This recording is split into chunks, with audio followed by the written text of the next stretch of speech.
kama viongozi wetu wa dini walikuwa wanatufundisha matumizi mazuri ya jina la Yesu, yani namna ya kutumia jina la Yesu bila kuwategemea wao.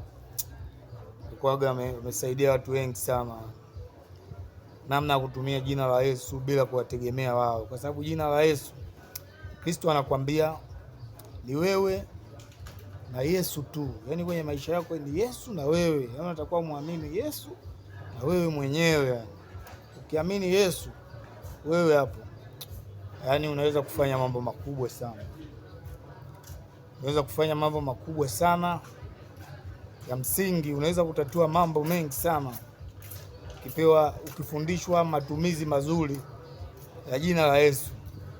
Injili, moja kati ya faida utapata kwenye Injili, itakutia confidence. Injili itakutia confidence. Injili ukiamini, Yesu anakuambia ukiamini unaweza kufanya chochote. Ukiamini yeye tu, matumizi mazuri ya jina la Yesu. Unaweza kuponya, unaweza kuombea watoto wako wakapona. Yani ukifundishwa matumizi mazuri ya jina la Yesu, unaweza kujiombea mwenyewe, unaweza kuombea watu wengine, unaweza unaweza kufanya mambo makubwa sana, yani bila pasta, bila padili, bila baba upako, sijui baba upako, sijui baba matumaini, shangazi wa imani, baba mkubwa wa imani, mjomba wa kiimani, bila hao wote. Jina la Yesu ndivyo linasema, Injili ndivyo inasema. Unaweza kufanya mambo makubwa bila hao wote ukifundishwa. Kama wangewekeza kwenye kutufundisha matumizi mazuri ya Injili au jina la Yesu, watu wengi sana wangetoka kwenye mitego kirahisi sana. Watu wengi sana wangeacha mambo mengi sana.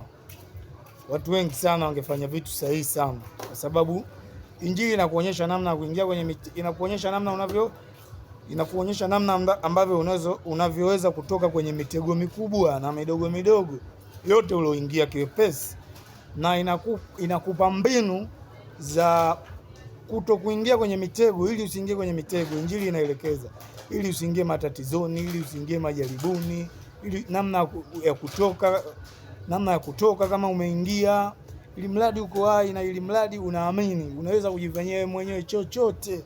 Yani wewe ndio ukawa kila kitu,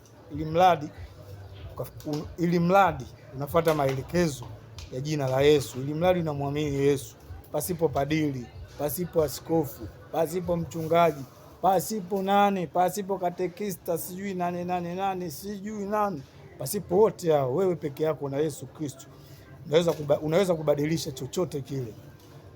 Asanteni.